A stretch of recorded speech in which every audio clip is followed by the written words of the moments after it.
Welcome to Tennis Spin, where we put our spin on your tennis. Today, I'm going to be covering a subject that I've done about a year ago, but I feel like everybody out there needs a refresher course because in the last 2 months, everybody's been complaining about it again. It's a constant problem, but I feel like there's been a surge the last 2 months. Stay tuned.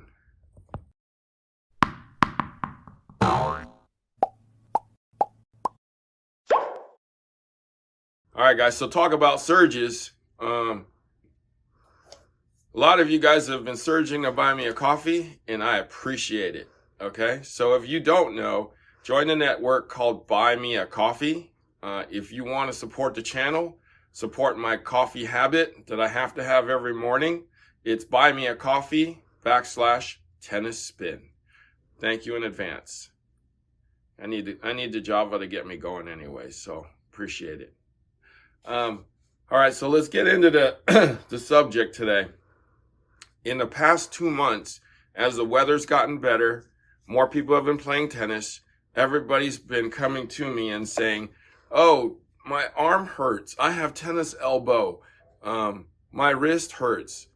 I'm like, "Well, what's going on? Like, tell me where it hurts." And they usually do this. They point to here, okay? They point to there. They point to down here, okay? Down here. Sometimes they point to here, like back here, okay? So this is kind of a golfer's elbow thing. Here, here, and here, right, are tennis elbow, okay? I'll tell you how to fix that later, but I want to go over some of the things that will help you with the tennis elbow temporarily, okay? Now, you guys know the Bandit's out there. It's been out there for over 20 years, right? It's kind of a industry staple in helping you alleviate your tennis elbow. The one that we used to sell a ton of 20 to 30 years ago, the original, I call it, the Aircast, same way, same thing.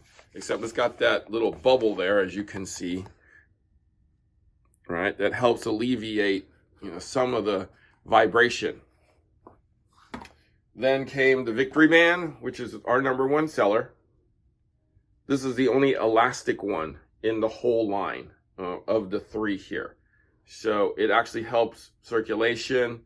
It won't act like a tourniquet and cut off your blood supply if you just happen to put it too tight. So elastic, won't lose a hand or arm over this, okay? And then the 2XU armbands, elbow sleeves, helps that circulation through. I like this one, but you got to keep it on if you have tennis elbow from the time that you, let's say, come out of the shower until you shower again. So you keep it on constantly for 3 weeks is what I do. The last time I had tennis elbow. And then you take it off only when you shower. And then you put it back on if you want. If you do it at night, I would just do it on first thing in the morning. If you shower that night, if you shower in the morning, put it back on immediately before you leave the house, let's say, or after you shower. But keep it on. It'll help the circulation through and help with that tennis elbow. Another product that I always remark about is the Quanta. All right. I know a lot of people out there have commented to me that Quanta has been their savior. I love this for tennis elbow. I love this for knee pain. I love this for any kind of pain. If you need temporary relief, 24 hours, this is going to do it for you. Like, just put it over the spot that hurts and you will immediately feel relief. So that, again, it's temporary, but it helps. Now, when you talk to coaches, when you talk to other people, I mean, they basically tell you to get these things, right? These things kind of help. It's kind of immediate relief, let's say. It's kind of like taking a Tylenol. You kind of get relief from it immediately. hopefully, unless it's super severe. Now, other coaches will tell you gut will help. Gut does help, right? Gut does help a little bit. It helps with absorbing the ball's pressure in the strings versus you absorbing all the vibration and the initial impact of the ball hitting your strings. So this will absorb and alleviate the impact vibration, right? And this does work. This will help a lot of the tennis elbow. I said help, right? I said help, not cure, okay? Now, the one thing that is also causing tennis elbow is grip sizing. Now, I'm gonna take these bananas here and just show you.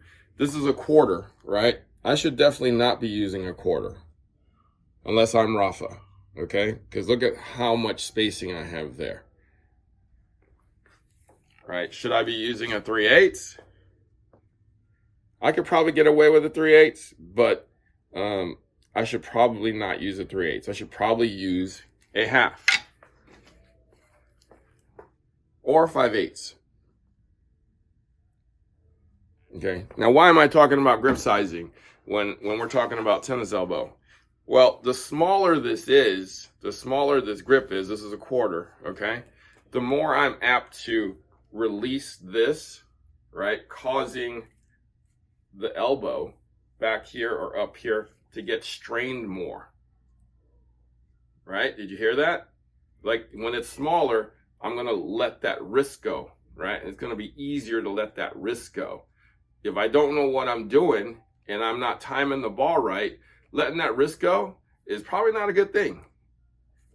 But if you see, if I get a 4.5, it's not that easy. I got to hold it steady longer before that wrist is going to let it go because there's more mass that I'm holding behind it. So make sure you get a right grip size. Maybe go up thicker a little bit, okay? Go up thicker a little bit. So I should be using a half, okay? Maybe a half with an over grip will help also. Now, the number one thing that everybody does out there, which causes tennis elbow, is, well, there's two things. You're hitting the ball late, right? You're hitting the ball late, and you're gripping the racket too tight. People who haven't played in a while, even pros do it. They grip it too tight. They think they have to hold on to the grip. Like the death grip, because they're going to let go of it. Loosen your grip. So I noticed myself doing this a couple weeks ago. And I taped up my hand, as you saw in one of my tape up videos. I strung rackets and then I went out to the court with my hands all taped up still. And I was able to actually not over grip it. And I was actually flowing a little easier. I wasn't over gripping because the tape was actually not allowing me to grip it so tight because it was kind of slippery. So I was like, oh, like light bulb moment. I was gripping it too tight before. So maybe taping your hands up will actually allow you to not grip it. It'll send a note to your head saying, oh, I don't need to grip it so tight, right? When you don't grip it tight, you will gain more power, more spin, and it'll be easier on the extremities. Because I was watching some dude out there volleying, right? And he was literally doing this deal, right? This swinging deal. And I was like, you don't need to do all that. Just make sure you get the racket out and kind of punch through it like this to start. But he was like a 4-5, but he was doing this deal. That's going to give you tennis elbow, right? And again, the number one cause of tennis elbow that I tell everybody when they say, oh, it hurts right here. Backhand slice, right? Everybody does this, the chopping thing, chopping, okay? Chopping the tree with the backhand like this, all right? There's no movement in this elbow when you chop. There's no movement in this elbow when you chop. Either keep it bent like this and bent all the way through the slice, or keep it straight all the way through and slice. There's no this. I mean, I cringe every time I see somebody bend that elbow and straighten up that elbow, because I know you're gonna get tennis elbow from it. So what did we talk about today? How we're gonna cure your tennis elbow. Don't chop. Don't bend this elbow. Keep it straight. Find the right grip size. Okay? Find the right grip size. Try gut. Try gut. These things will help. These things will help temporarily, along with this Quanta. Okay? If you put this on, I bet you'll get relief for 24 hours. I bet you won't feel anything for 24 hours. That's how sure I am of this product. But all these will help. But you playing correctly will help the most. Okay? Remember, don't grip the racket so tight. I don't care who you are or what level you are at. We all do it. So just make a mindful effort of not gripping it too tight. Try some tape. Try some tape. Tape it around a couple fingers, especially this middle finger and that thumb, and you'll be able to not grip it so tight. I guarantee you, you try that, your game will change. All right? Thank you for watching Tennis Spin, where we put our spin on your tennis.